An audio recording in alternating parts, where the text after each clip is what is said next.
This is Indie Business Podcast, episode 60.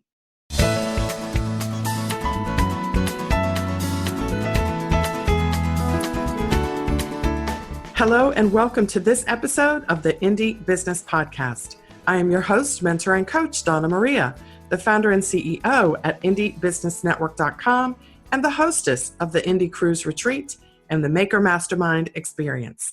My goal is to help you build a solid business foundation, increase your income, and use your business to create the life you love. In this episode, I'll introduce you to Sierra Zamarripa of Lovewild Design in Brooklyn, New York. Sierra grew up in the East Village in the same neighborhood as her parents' antique shop. She first honed her entrepreneurial instincts by keeping busy by doing things like offering shoe shine services in front of the shop or selling 1980s costume jewelry and milkshakes to passersby. Sierra's grandmother, also an entrepreneur, sold nylons and handmade scarves and eventually became an esthetician. Sierra has joined her ancestors on a fun entrepreneurial journey that runs like a thread through her family tree. And as a mother today, she's passing the torch on to her young baby daughter. You'll learn all about that and more in this episode, which is also filled with Sierra's tips to help you become more successful on your entrepreneurial journey. You can find an outline with resource links and show notes for this episode at indiebusinessnetwork.com/60. We'll talk with Sierra in a minute, but first, I am so excited to tell you about Maker Mastermind Live, my 2-day live event coming up in Nashville in November. We are so thrilled to have Veracity Insurance Services as a presenting sponsor. Now, Veracity offers product liability insurance for our members, and they do it in an accessible, affordable, and easy way. Our members have insurance through Veracity to cover their products that are sold on their websites, on other people's websites, in retail stores around the nation, in retail stores that they own themselves, and at pop-up shops and fairs and maker markets and so much more. You can learn more about Veracity Insurance Services, of course, at our website at Maker Mastermind Live. This event is coming up in November, and I'm so excited to be with emerging entrepreneurs, basically those who are early in their businesses, to help them understand and embrace a 9-step sequence to getting their business off to a solid foundation. We're going to be masterminding together. We're going to have hot seat coaching. We're going to have an optional mastermind dinner. It's just going to be so much fun. I also have a special guest I haven't announced yet, but I'll tell you guys about that later. You can get the details at makermastermindlive.com. So now let's talk with Sierra Zamarripa of Lovewild Design in Brooklyn, New York.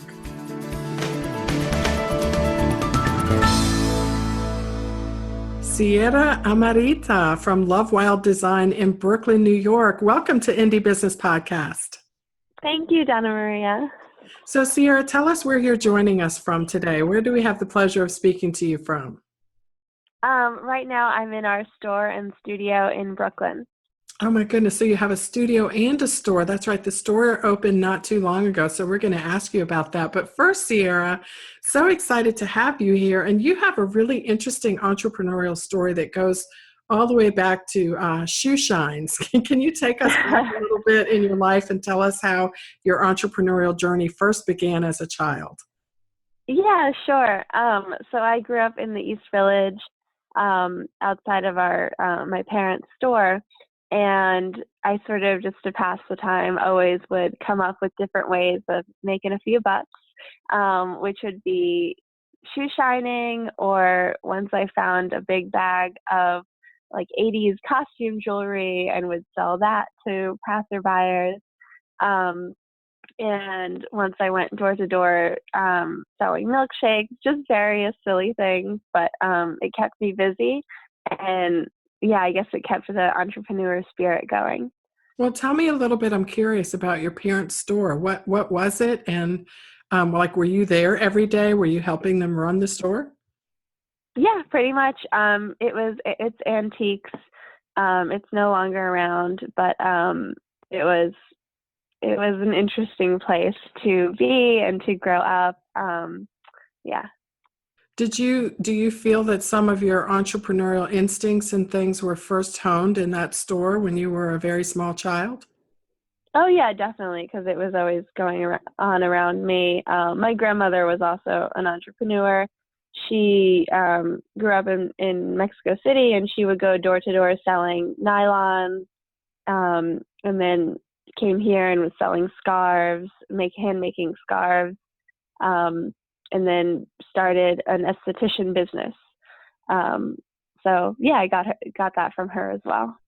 So, Sierra, a lot of people, especially makers and handmade entrepreneurs who either have never had a business before and or have never had a business in their families, and I'm one of those people. I mean, I had my aunt did hair in her living room, which was kind of an entrepreneurial thing to do, but Hmm. she also had other support like from her husband and stuff. So I'd like to know, like, is the fact that you grew up with around women in particular who were just like making stuff and figuring it out as they went along, do you think that that gave you and continues to give you some level of courage and fearlessness that other people may have to work a little bit harder at achieving or attaining?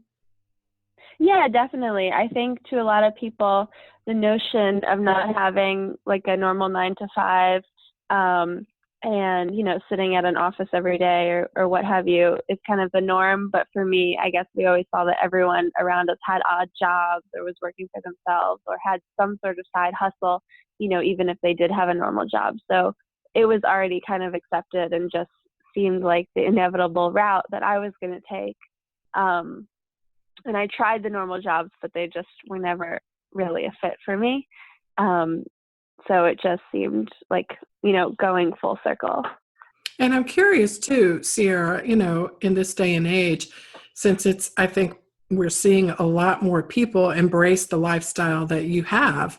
Tell us what you're seeing. Like, do you see, like, look over the last 10 or, 12 or so years of your life, do you see more people embracing this kind of lifestyle, the side hustle, make it and, build it yourself sort of approach to career more so than in, previous decades? I do, but I'm not sure if that's just because now we have social media where we can easily see everyone's side hustle. um, I can see people I went to high school with, they might be a secretary or whatever their job is, and then also start making soap. But I think a lot of people have been doing that for a long time, but maybe it's just there's more of a community of it, or we can share it a lot easier now. Oh, so you think it might be a little more underground in decades past, so to speak. Yeah, I think so. I think so. Interesting. Everyone's grandmother made something, I Uh-huh. feel like. Don't you think? Well, To an extent. I know mine did.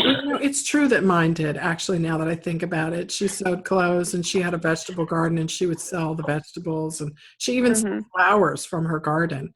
Um, Oh, nice. Yeah, but I guess maybe what I'm thinking is that the Industrial Revolution came along, and then you saw a lot less of that. At least I think you saw a Right. lot less of it because then that came along and started to be, oh, this is what's going to, I guess save us from having to do it ourselves, so to speak. But here we are coming, into where the Industrial Revolution is obviously long over, but the the the leftover aspects of it are really sort of dying out now. Mhm. And here we are. So in your business, Lovewild Design, first of all, I have to just ask you, like, where did that name come from? I really wish I had an exciting story. I first started the company with a friend of mine, and it sort of was, we were just doing like handmade party favors, and that never really took off. I sort of wanted to go a direction, and she was a lot more timid about starting, and we kind of realized like I need to work by myself, and we just weren't meshing well as business partners, and so our company used to be called New York Birds. um and then she said like, fine, I can take over the company, and it was before it was even really a real business, but as long as I changed the name. And so I was stressed about it for so long, and then a friend of mine made or suggested to make a little word cloud of just like words that I liked that would convey what I want my company to be, and sort of our priorities, which is, like handmade and sustainability. And so Lovewild just sort of happened. I don't know how to explain it better than that, but, and then it's actually funny. One of the very first, greeting cards I designed, excuse me, the very first greeting card I designed had a little cluster of flowers, and it said, "Our love grows like wildflowers." And my friend, who was the one who suggested the word cloud, later saw that and said, "Oh yeah, look, and it says Lovewild," because the way the design is in the middle, it's love and wild sort of match up. It's hard to articulate without seeing, but I didn't even mean to do that, and she saw that, and it was just sort of meant to be, where I happened to be Lovewild, and then that was our first design. So that's how it came about. Now, tell me what a word cloud is. Like if we have a listener out there, and I know we do, listeners who are interested in starting their own business and they don't know what to call it, can you tell us how to create a word cloud and how that might work for someone else? Yeah, it's literally, I just took a piece of paper and I sort of jotted down some words in no particular order, in no particular, not in like a list, just sort of randomly jotted some words down that I liked. And then from there, you can just kind of see what looks good together. I love that. It's like we can overcomplicate so many things. Like I was expecting you were going to say, well, I got this app, I downloaded the app and then I picked the color. And so you're like, it can be when it flows from your heart. I guess you don't need all that fancy stuff. So tell us, Sierra, like when you and your first business partner parted ways, like what was that like? I mean, we work and talk with a lot of our listeners who are either in business with others or they have a collaborative relationship, and then things turn out not to be working out after a while and they have to part ways. Like, can you offer some tips or share from your experience the best way to do that without adversely affecting the relationship? Yeah, I mean, I got pretty lucky. I think I am just sort of a little stubborn and to begin with, so just working with someone was a little difficult. Working with someone that closely, where we're both supposed to agree on everything, was difficult. So basically, I sort of just started going in one direction, and and I stopped asking for input. And maybe I shouldn't have done that, but it kind of made it clear that I wanted to go in one direction and she didn't. So at first it was a little tricky, and I sort of said, "Listen, this is what I want for the company, and I think I should do it myself." And she agreed because she couldn't put as much into it as I could. But again, it was that I had to change the name. And at first, for a little while, it was tricky, where we're very close friends, and she didn't really want to hear me talking about like, "Oh, we got our first wholesale account," or that sort of thing. But then over time, now she even fills in for us sometimes at markets or at the shop. And she's, just part of it as a friend. Oh, that's great. That's great. Yeah, we got lucky. But, and so yeah. when was it that you started Lovewild Design with its current name? In May 2014, we did our first mini Renegade. So I sort of had to be prepared by then. That was our first date, to have product, to have everything really together. Mini Renegade. So did you do the one in Brooklyn? Yeah, it was it was their first like mini one, Renegade Craft Fair, and it was their first like little one-day pop-up thing. So tell us a little bit about your Renegade experience. Like, did you enjoy it? Do you recommend Renegade for certain other types of makers? And if so, what kind? What can you share there? Well, I can be totally transparent. That was our first one, and we did not have a lot of product at that point that right now we don't have products that are high tickets anyway. Like our biggest, our most expensive product is like $24 retail. At that time, our most expensive was like, I think 14 that was on the table. And we didn't have a lot of cards. We were just starting out. So I made, I think, $350, and I was like, thought I was killing it. Now if we make $350 at a one-day fair, I'm like, oh my God, what am I doing wrong? So it's all relative. Yeah. Renegade has been really good for us in the beginning.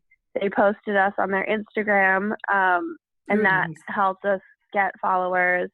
But the last couple experiences haven't been that great with Renegade. And the holiday ones are always really, really great for us. Mm-hmm. But any other time of year, I don't know if they don't put as much into it or just people aren't buying as much. But it's an expensive show for it to not go really well. Yeah. So Yeah. at this point, I suggest just doing the holiday ones. But otherwise, it's a really good, it's really well curated.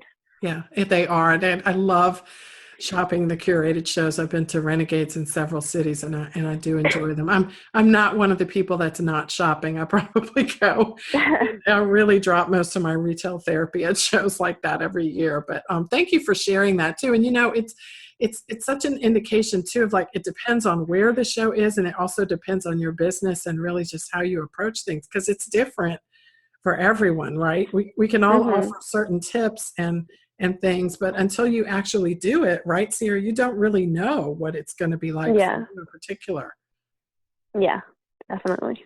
So Love Wild Design. So, I have to say, Sierra and her company made the cutest little um, uh, swag bag, shall we say, for our Indie Cruise attendees for this year, actually, when we I went forgot about that. to Yeah, yeah. Takana.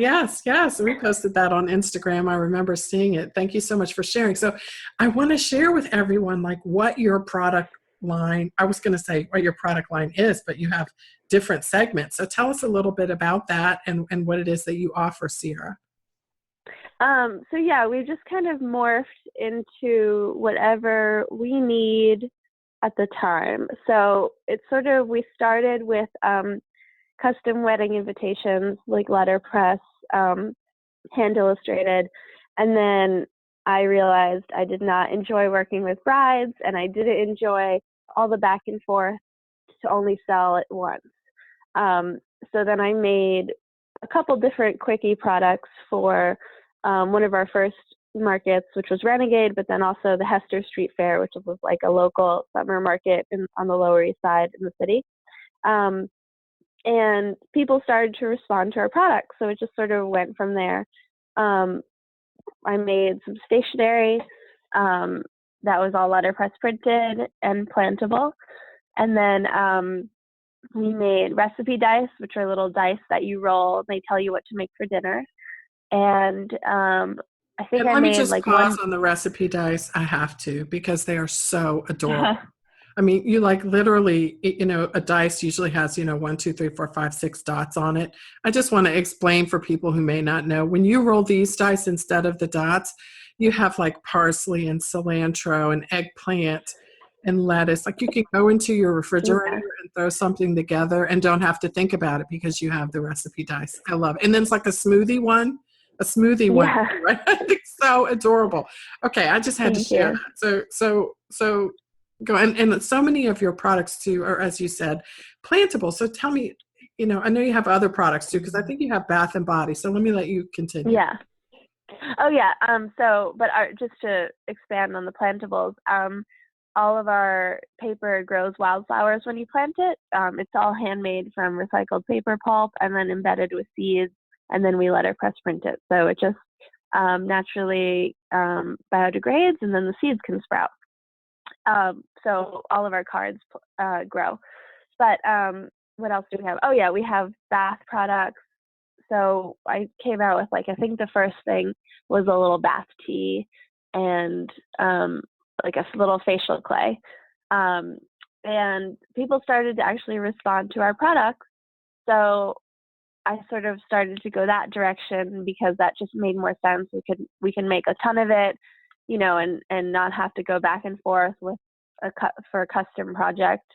And yeah, and then as our needs grew, we made different things. One of our most popular products is our growing belly towel.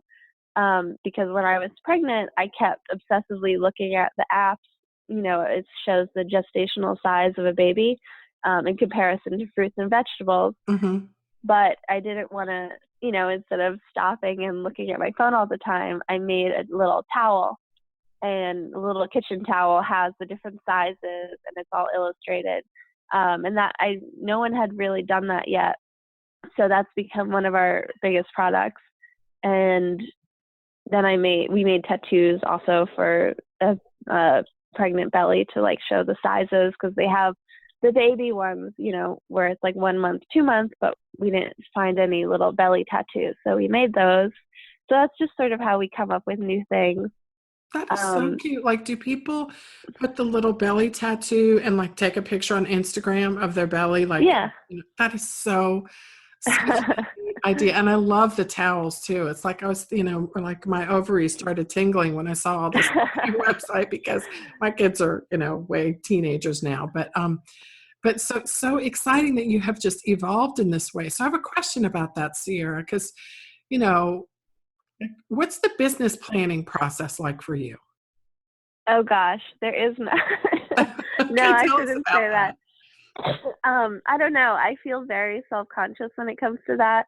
Some of my friends that have companies, they go through like rounds of trials and ages, before launching anything new. And for us, I'm kind of like, oh, I have this one idea, and then I quickly make it, and then I see if anyone likes it, and then I'm like, okay, new product. And I don't know if that's necessarily the right way to go about it, but so far it's worked for us. Well, that makes it right. That's how I've heard this saying. Like, I think it was Damon John who said, somebody said, don't worry so much about making the right decision, just make the decision right. Right. Yeah. Yeah. So I love that. I love that. But I think you're small enough. I mean, small businesses can do that. Like tiny businesses can do that. Like we can have an idea on Monday, put it out there on Wednesday, see if it works by Friday. And if not, it's gone by the next Monday, or it's on the website. Yeah. Yeah. Yeah. No, totally. We haven't really had to pull anything.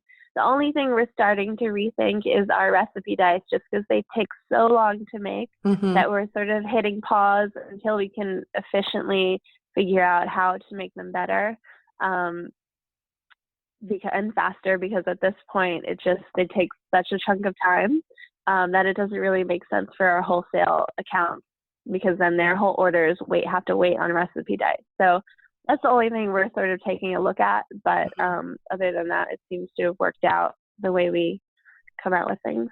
And Sierra, you mentioned a minute ago about the customization, like, going back and forth with the brides and so forth. I know you did a custom order for us for the coins and the little bag with the Indie Cruise logo stamped on them. Like, hopefully we weren't an awful back and forth customer, but not speaking about us in particular, although, like I said, I hope we were fairly pleasant to work with. I'm curious to know, like, it sounds great to have things be customized, but what do you need to think about when you're customizing, and what have you learned about it that you could share with others? Well, I would say the way you and I did it, that's a totally different ball game than when working with the bride and working on something from scratch. We still do plenty of custom. In fact, most of our wholesale stockists carry something custom from us. But that's sort of because we have a template down. So like you ordered the coins, so we don't really offer custom shapes. So we have the shape down. We usually just do black ink. So we sort of simplified it. So it's just a lot. It's a lot, and it's also a lot more affordable, Yeah. because we don't have to start from scratch. We sort of already have our process. Yeah. So there's just a small setup fee. And we do custom printing of bags and stuff. And again, that's already all stuff we have in stock.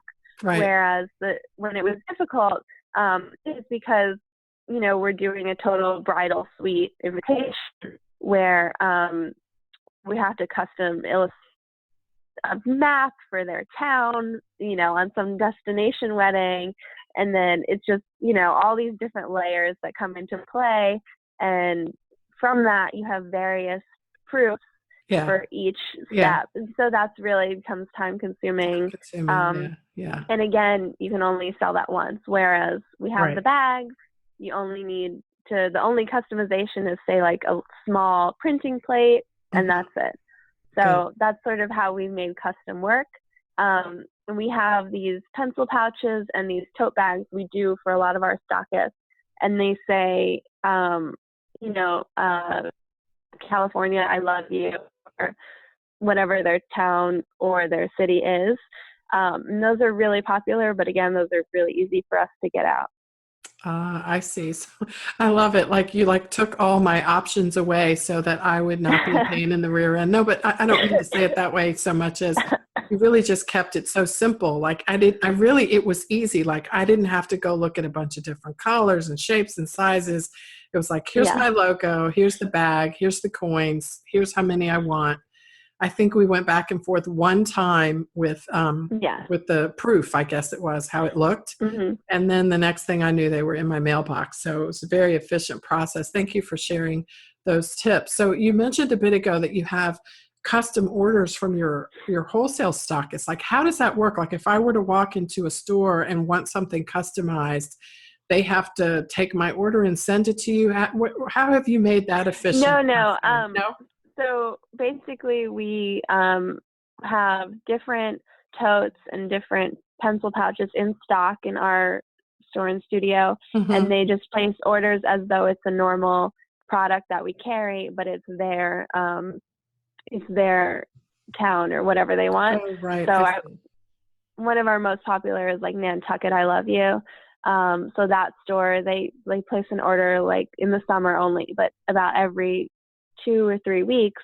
So we just send a new batch to them. So it's just like they have a normal product in their shop. Mm-hmm. It's custom for them. It's not custom for the customer, if that makes sense. It does. It does. So again, the end user doesn't get confused and flabbergasted. And I know for people like me, like when I see options, I kind of go, ooh, options. And then like takes me forever and a day to figure out what I want.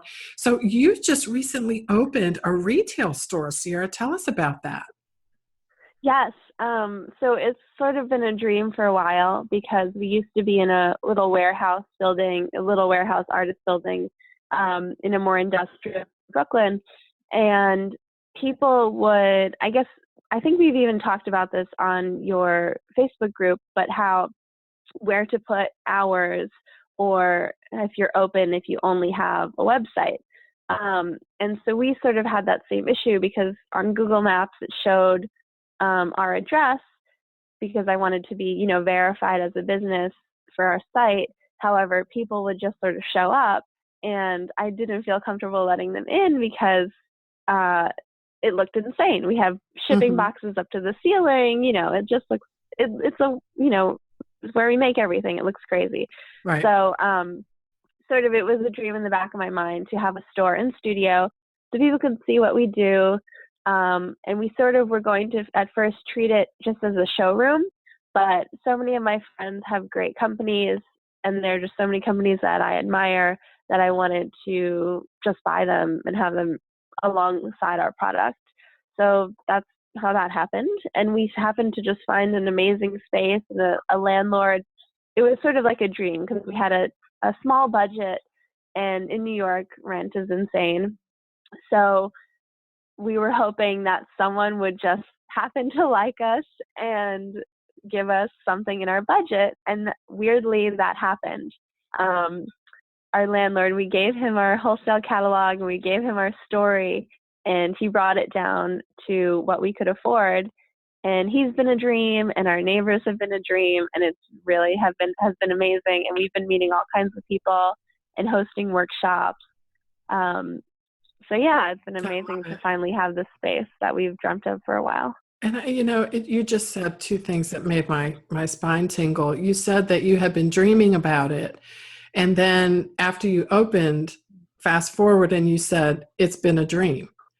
And so how wonderful is it that, I think there's a lot of truth to this. And I'd love to have your thoughts on that. And we're reading, one of the books we're reading right now in the Indie Business Book Club is The Success Principles. And a couple of the principles sort of flow one behind the other.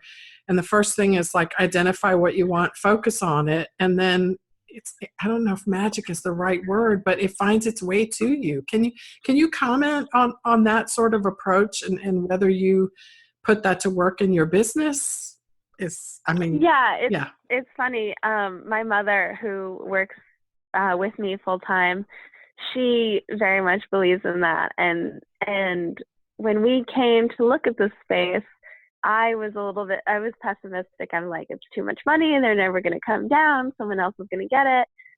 And she was like, no, it's going to happen. I feel it. I know it's going to happen. And she sort of was just like, yes, dreaming about it. And Mm-hmm. I don't know, she thinks she's telepathic. Her name's Thea, and we say telepathia.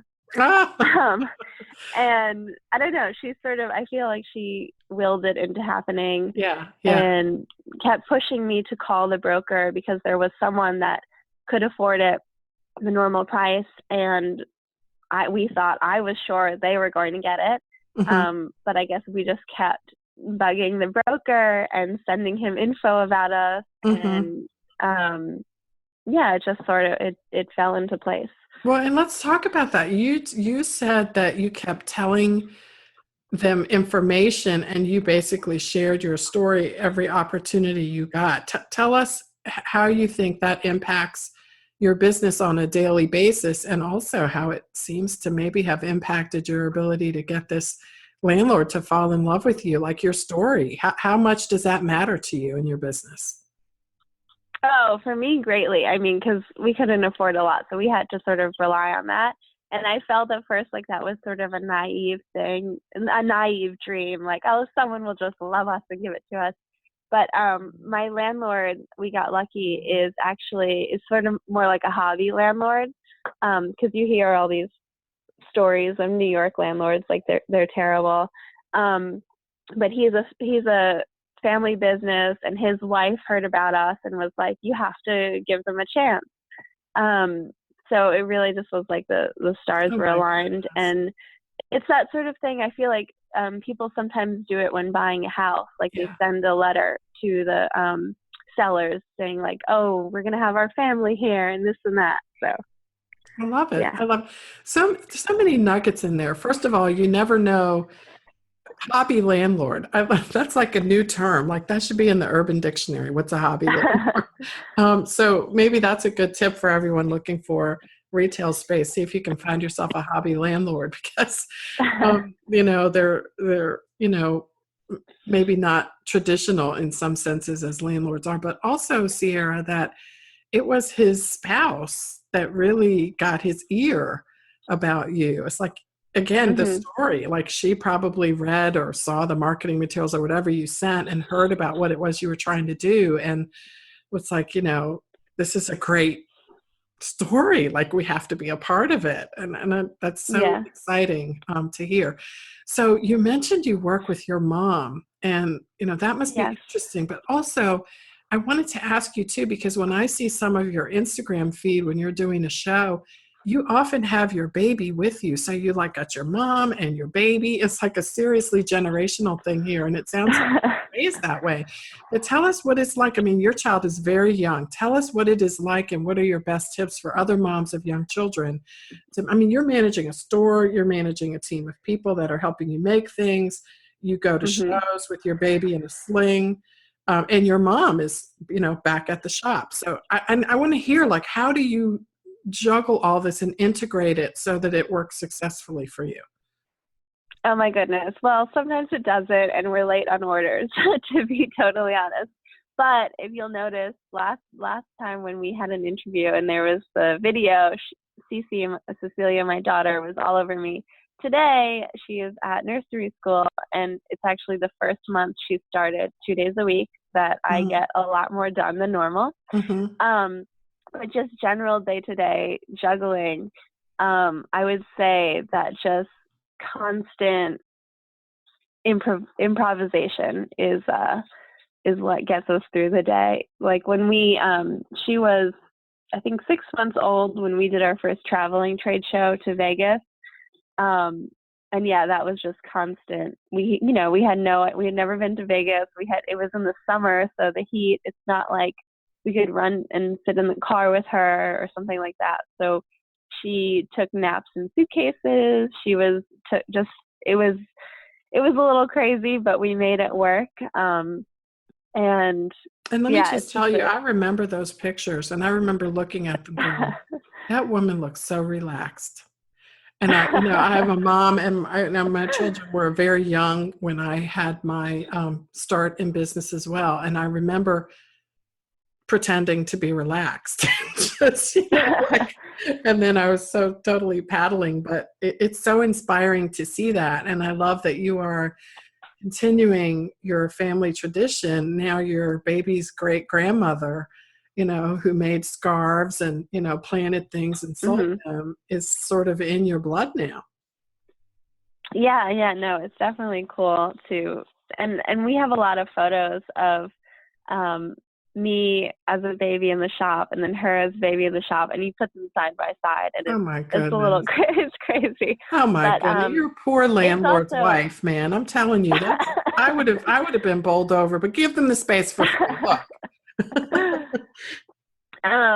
yeah, no, it's great, but it's her, like, my daughter is pretty easy and Mhm, adaptable, and it's like, baby, it's just because it's all she knows since we've mhm. had her in the shop since she was a few weeks old. Right. um but Wow. it just somehow works, and now our customers come in and she'll serve them like little fake coffee and tea, Oh, and how our sweet. temporary tattoos for business cards. So she seems to like it, Oh my and goodness. our customers think it's funny. So That's great. I bet she charms the pants off of them as well. yeah. I'm sure she does. She does on Instagram anyway, me. So you have retail out of your store, retail on your website, and you sell wholesale, Mhm. and you do the occasional show, like retail show and trade show. So that's like 5 ways that you sell your products. Like, what's the split? Is it like a fifth of everything is one of those things, or is it more or less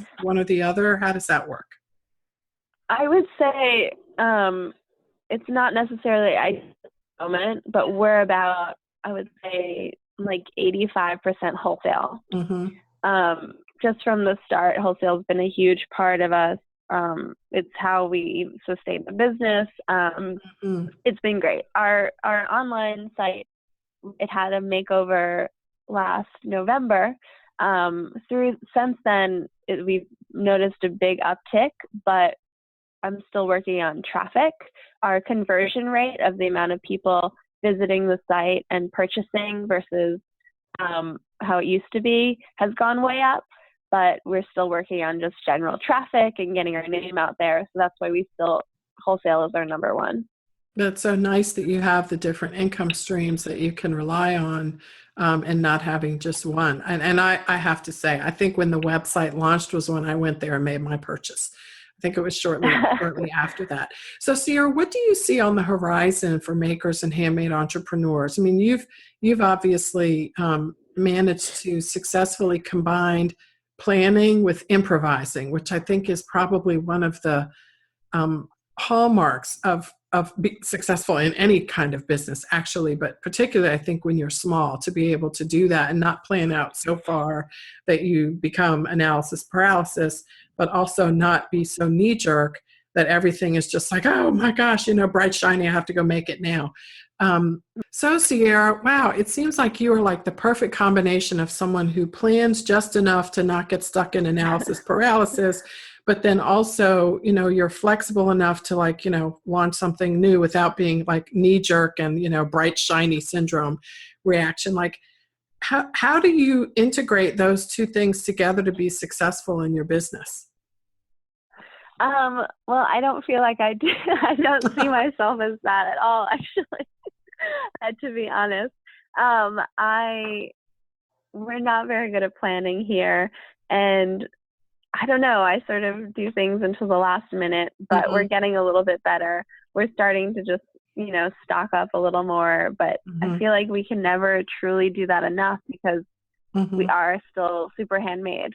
Hmm. I don't know that that really answers your question, but Well, it kind of does. I mean, do you plan to stay super handmade, or is that something you eventually feel like you might yeah. grow out of? You do? Is that part of your story, in other words?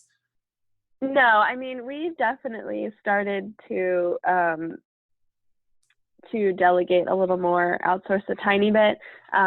we launched these organic cotton washcloths for babies. Mm-hmm. And I used to be up until like 3 a.m. sewing them at home because I had a sewing machine at home. And this last couple months, we now have a guy in Coney Island in Brooklyn sew them for me. So that has That's been great. like a huge relief.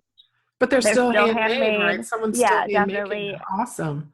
And still made in Brooklyn, but Ooh. I am less exhausted. So like Yes, little well, things like that are important. helping us stay handmade, but yeah, accommodate more. Oh, that's awesome too, because you also are obviously giving work to someone else in your community. So that's like a total win-win all the way around. So Sierra, what do you see on the horizon for makers and handmade entrepreneurs like yourself? It's 2017, we're going into 2018. What do you see, and what are your recommendations for others who want to take advantage of what opportunities you do see? I'm noticing a lot of the larger retailers be really accommodating of smaller companies. We work regularly with Uncommon Goods, which is known for working with small handmade businesses. They're really great.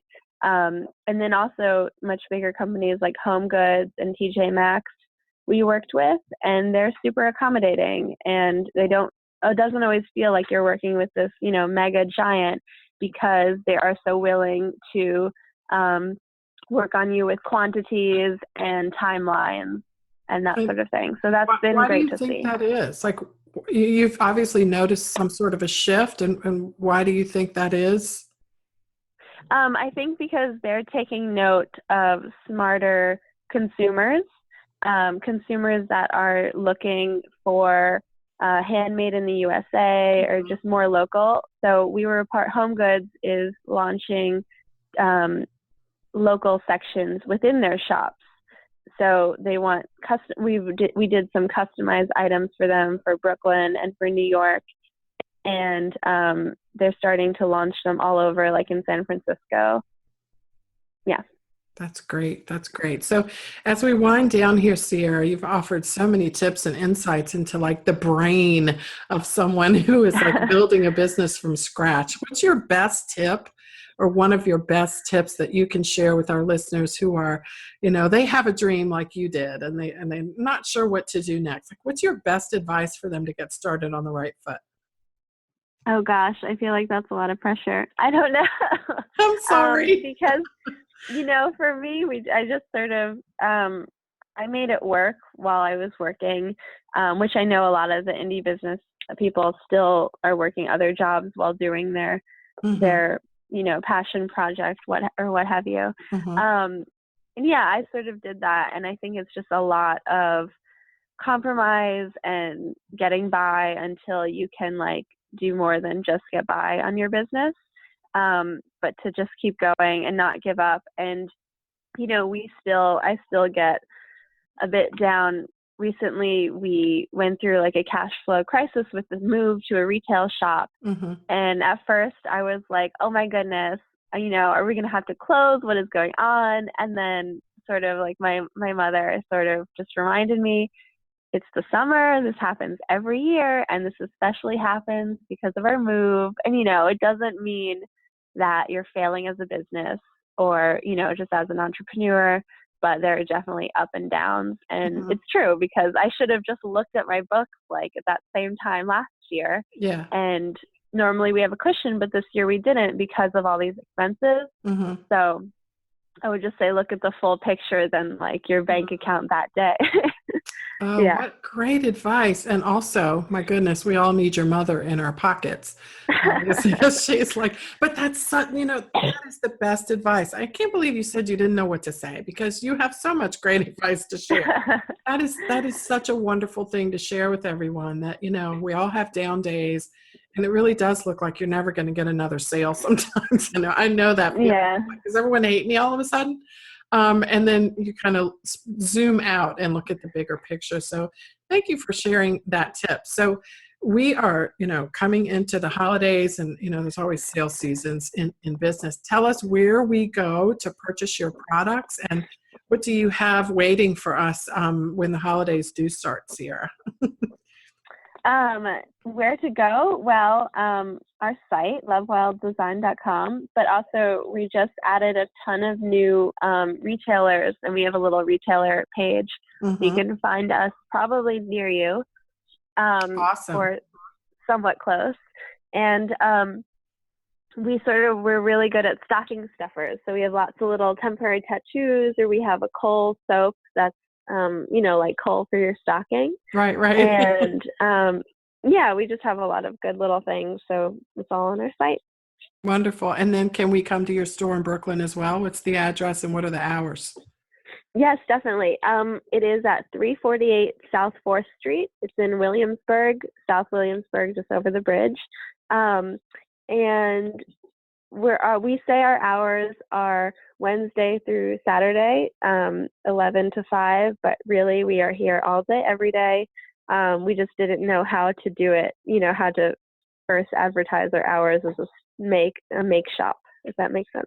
It does make sense. And you know what? I know we've got some listeners out there. You're walking down the street in Brooklyn. You know what to do. You know what to do. Go check out Sierra over at Lovewild Design. Sierra, thank you so much for sharing with us today. We're so excited for you and your growth, and we look forward to seeing what happens in years to come. Thank you, Donna Maria. Thank you. And Indie Business has been a great resource. When I don't know who to ask, I ask you guys, and I always get some kind of answer. You. I swear I did not tell her to say that, but thank you. Thank you, Sierra. It's always a pleasure to serve you, and we're excited to have you on our show today. So we'll see you in the Indie Business Network group, and we look forward to talking with you again. All righty. Thank you. Thank you. Bye now. Bye. Well, I hope you enjoyed my interview with Sierra Zamarripa of Lovewild Design in Brooklyn, New York. Let's unpack some of the tips and experiences she shared with us in this podcast.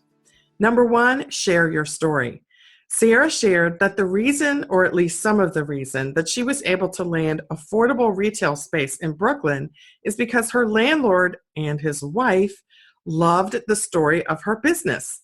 They love that she is a woman working hard to build something wonderful. Who wouldn't want to work with someone like that? The lesson here is not to sell yourself short. Everyone has a story. Use your personal dreams and your story to go for what you want. Number two, zoom out and see the big picture. Sierra cautioned against evaluating your business with a micro view without remembering to zoom out and see the big picture. This is especially important on slow sales days and maybe slow sales weeks, right? When you can start to feel down because you're not looking at one slow day in the context of hundreds of days when you meet your sales goals. And number three, the future is bright. Sierra says that the future is so bright for makers and handmade entrepreneurs, in part because so many retail stores are looking to do business with makers. Their buying customers are wanting handmade. They're wanting artisan and personally made products. And they are concerned to know about how and where their products have been made and by whom.